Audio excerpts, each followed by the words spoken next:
ನಮಸ್ಕಾರ ವೀಕ್ಷಕರೇ, 30 minutes 30 news ವಿಶೇಷ ಬುಲೆಟಿನ್ಗೆ ಸ್ವಾಗತ. ನಾನು ಸೌಮ್ಯ ಮಳಲಿ, ನನ್ನ ಜೊತೆ ಇದ್ದಾರೆ ನಾನು ಚೈತ್ರ ರಾಜ್. ಇವತ್ತಿನ ಪ್ರಮುಖ ವಿದ್ಯಮಾನಗಳ 30 ಸುದ್ದಿಯನ್ನು ಒಂದೊಂದಾಗಿ ನೋಡ್ತಾ ಹೋಗೋಣ. ಹಗಲೇ ಕಾಲೇಜಿನಲ್ಲಿ ವಿದ್ಯಾರ್ಥಿನಿಗೆ ಚಾಕು ಇರಿದು ಕೊಲೆ ಮಾಡಿದ ಬೆಂಗಳೂರಿನ ರಾಜಾನುಕುಂಟೆಯಲ್ಲಿ ಈ ಒಂದು ಘಟನೆ ನಡೆದಿದೆ. ಪ್ರೆಸಿಡೆನ್ಸಿ ಕಾಲೇಜಿನಲ್ಲಿ ಪವನ್ ಕಲ್ಯಾಣ್ ಎಂಬ ವಿದ್ಯಾರ್ಥಿ ಲಯಸ್ಮಿತಾ ಎಂಬ ವಿದ್ಯಾರ್ಥಿನಿಯನ್ನ ಕೊಂದು ತಾನು ಇರಿದುಕೊಂಡಿದ್ದಾನೆ.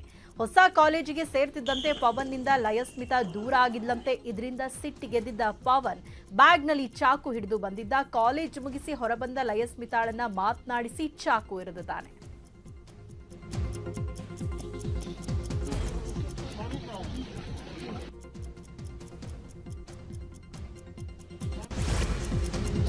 ರಾಷ್ಟ್ರ ರಾಜಧಾನಿ ದೆಹಲಿಯಲ್ಲಿ ಹೊಸ ವರ್ಷದ ದಿನವೇ ಭೀಕರ ಅಪಘಾತ ಸಂಭವಿಸಿದೆ. ಸುಲ್ತಾನ್ಪುರ್ ಇವರು ಬರೀ 10 ಜೆರ್ಸಿ ಹಸುಗಳಿಂದ ವರ್ಷಕ್ಕೆ 18 ಲಕ್ಷ ಸಂಪಾದನೆ ಮಾಡ್ತಾರೆ. ನೀವು ಕಲಿಬೇಕಾ ಅವರಿಂದ? ಫ್ರೀಡಮ್ ಆಪ್ ಅನ್ನ ಈಗಲೇ ಡೌನ್ಲೋಡ್ ಮಾಡಿ.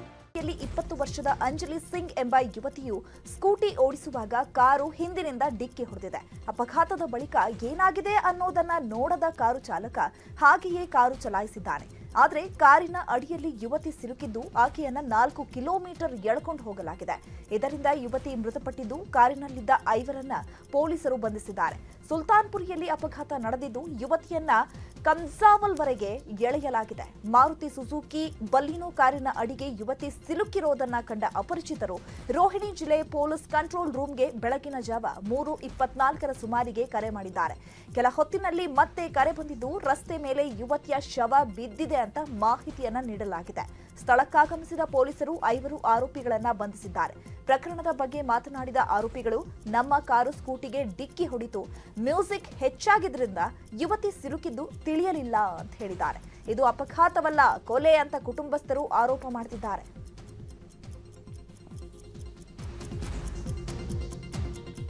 ಇದರ ಮಧ್ಯೆ ದೆಹಲಿಯ ಸುಲ್ತಾನ್ಪುರಿ ಠಾಣೆ ಮೇಲೆ ಸಂಬಂಧಿಕರು ದಾಳಿ ಮಾಡಿದ್ದಾರೆ.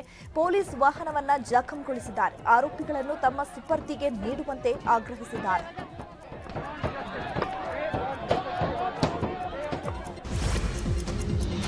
ಹೊಸ ವರ್ಷದಂದು ಇಯರ್ಫೋನ್ಗಾಗಿ ಶುರುವಾದ ಜಗಳ ಕೊಲೆಯಲ್ಲಿ ಅಂತ್ಯವಾದ ಘಟನೆ ಬೆಂಗಳೂರಲ್ಲಿ ನಡೆದಿದೆ. ದೊಡ್ಡ ನಾಗಮಂಗಲದಲ್ಲಿ ಹೊಸ ವರ್ಷದಂದೇ ಉತ್ತರ ಪ್ರದೇಶ ಮೂಲದ ರಜನೀಶ್ ಬರ್ತ್ಡೇ ಇತ್ತು. ಪಾರ್ಟಿ ಮುಗಿದ ಮೇಲೆ ರಜನೀಶ್ ಇಯರ್ಫೋನ್ ಕಿವಿಗೆ ಹಾಕೊಂಡು ಹಾಡು ಕೇಳ್ತಾ ಇದ್ದ.